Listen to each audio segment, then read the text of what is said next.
RTI Live News. Ask for right. బహుజనుల కులాల్లో రచన చేసే వ్యక్తులే అరుదు. అందులో రజక కులంలో చాలా తక్కువ మంది రచయితలు ఉండడం, వారికి ప్రభుత్వం నుండి ఎలాంటి ప్రోత్సాహకం ఉండకపోవడం వల్ల మరుగున పడిపోయే ప్రమాదం లేకపోలేదు. కాబట్టి కవులను, కళాకారులను, రచయితల్ని ప్రోత్సహించాలని తెలంగాణ రజక రిజర్వేషన్ సమితి రాష్ట్ర అధ్యక్షులు గోపి రజక ప్రభుత్వాన్ని కోరారు.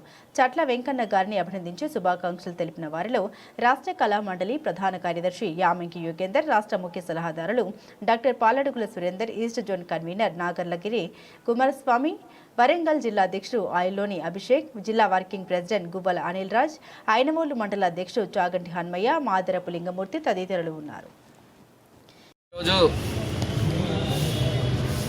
వరంగల్ జిల్లాకు సంబంధించినటువంటి రజకుల ఉమ్మడి వరంగల్ జిల్లాకు సంబంధించినటువంటి చట్ల వెంకన్న, నయనాల వెంకన్న గారు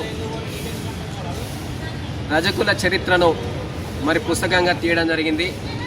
ఈ యొక్క కార్యక్రమానికి మా సంఘం అధ్యక్షులు, రాష్ట్ర అధ్యక్షులు గోపి రజక అన్న, మిగతా మా ఉమ్మడి జిల్లాల నుంచి రజక సంఘం సభ్యులు కమిటీ రావడం జరిగింది. వారందరికీ కూడా స్వాగతం తెలియజేస్తున్నాను. మరింత చక్కగా రజకుల చరిత్ర మరి ఆనాటి నుంచి మడవేలు మాచయ్య దగ్గర నుంచి నేటి చాగల ఐలమ్మ ఉద్యమ స్ఫూర్తి వరకు పోరాటాలు అనేకం ఉన్నాయి. మరి వరంగల్ జిల్లా తెలంగాణ రాష్ట్ర వ్యాప్తంగా కూడా అనేక మంది రచయితలు, మన రజక రచయితలు ఉన్నారు. కానీ మన చట్ల వెంకన్న లెక్క మరి రచనలు చేసి వాళ్ళందరూ కూడా మన రజకుల చరిత్రను వెలికి తీయాల్సిన అవసరం ఎంతైనా ఉన్నది. మరి రాబో రజకుల రిజర్వేషన్ కానీ, హక్కులు కానీ అన్నీ కూడా ఇందులో పొందుపరచడం జరిగింది.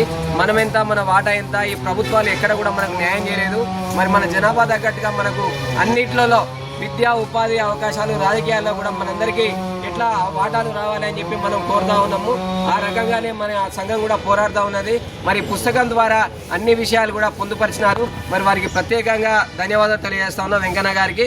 మరి అట్లనే రచయితలు, విజ్ఞానవంతులు, మేధావులు మరి ఈ సంఘాన్ని బలోపేతం చేసి రజకుల హక్కుల కోసం పోరాటం చేయాల్సిన అవసరం ఎంతైనా ఉందని చెప్పి ఈ సందర్భంగా ఈ పుస్తకం రచించిన చట్ల వెంకన్న, నయనాల వెంకన్న గారికి నా ప్రత్యేక ధన్యవాదాలు తెలియజేస్తా ఉన్నాను.